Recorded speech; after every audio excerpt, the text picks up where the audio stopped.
Hey there. Today's collective reading, we're going to use the number 3.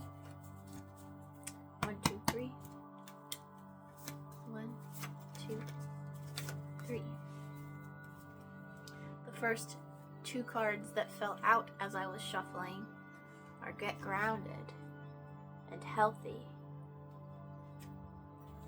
Sometimes in our lives, especially during the moments when we might not be embodying the most authentic self, the most healthy decisions and actions and inactions, if we're not in the energy of the observer rather than the absorber, it feels incredibly easy to not only not feel grounded at all, but there's also this relationship to what does it mean to healthily remain grounded? Because there's a style of grounding, much like all things, that can become unhealthy. Everything's on a spectrum, right? And if we lean into extremes, one way or the other, things can become toxic to us, dense, restriction. So, if we ground ourselves and wall ourselves in, top, bottom, and all sides, and say, nothing is allowed to get in here, and convince ourselves that that is the only way to protect ourselves, that would be an unhealthy way to ground oneself. You can feel the ground beneath your feet, but if you're walled in on all sides, what was the point of fighting your way out of HE double hockey sticks? What was the point of healing and growing if then you shut yourself off to the rest of forever? 1, 2, 3. Period of stillness.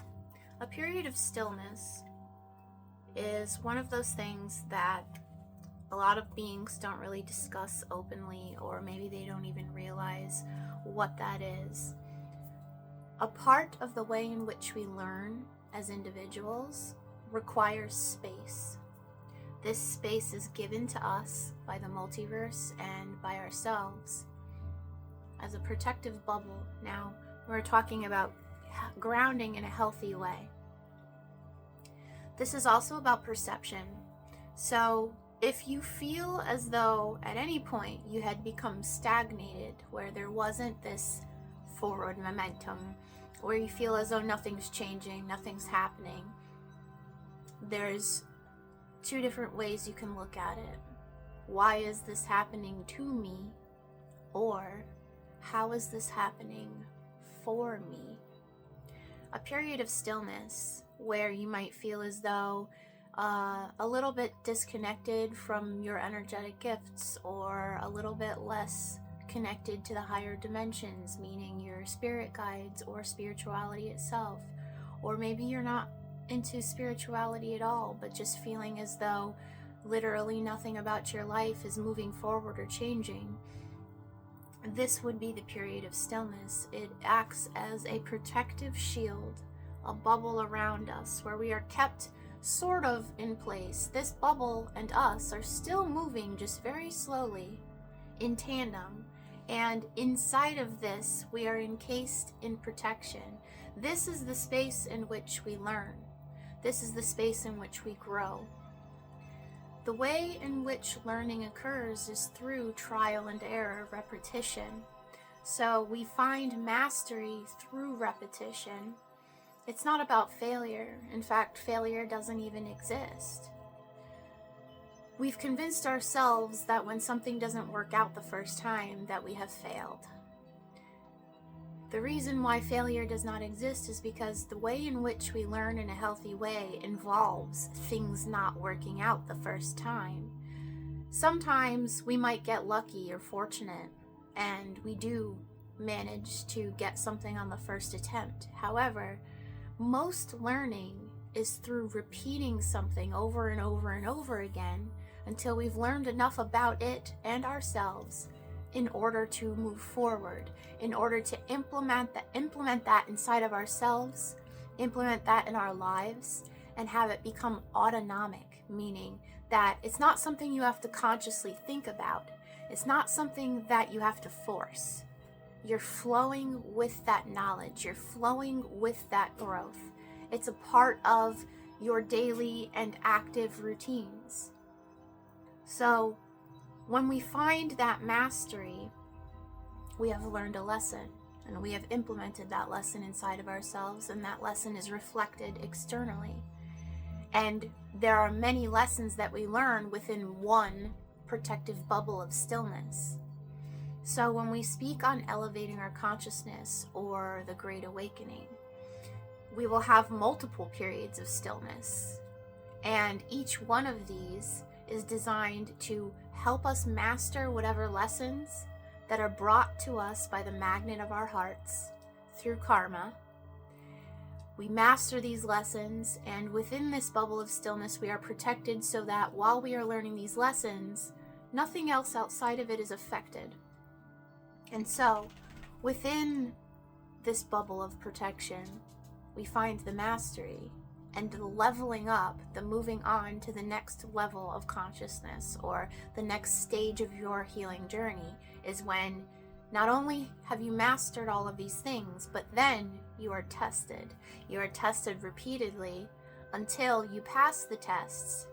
And the way in which we pass those tests is simply by living and embodying these lessons, embodying these things in a way that you're not really thinking about it, but you're doing the thing. And a lot of times it's not even consciously realized until after you're on the other side of the thing that was the test, and you realize, oh, I handled that very differently than I would have as a different version of myself. I was able to do that? Wow. And a lot of times these lessons, they look different for everybody, but the realization, the aha moment, comes after you move through it. And that's not to say that it won't feel uncomfortable, because a lot of these tests are designed to feel uncomfortable. Mastery does not come through having something handed to you on a silver platter and then you're just like bam and it happens. It comes through hard work. And that hard work teaches us how to not only find gratitude for the change, but see it in ourselves and understand how we have grown and the things that are different about us, and then by extension the things that are different about our lives. So it's very important to recognize that the feeling of discomfort as you move through this stuff is actually proof that you're learning and growing. It's evident in how you are able and capable of continuing to make the healthy decisions and relying on the healthy tools and everything that you've cultivated to move through discomfort, because it feels incredibly easy to do it when everything's copacetic. But when the stuff is hitting the fan, that's when you're truly tested. Are you going to make the healthy decisions when everything feels like it's chaos? Are you going to hold your grounding in peace and remain the observer and not the absorber? Are you going to display that mastery no matter what's going on? Because that is the true integration of all of those lessons that you've worked so hard to learn and to understand and to know and to move through and to embody in yourself. I know you can do it. You're already doing it. Don't stop now. I love you very much.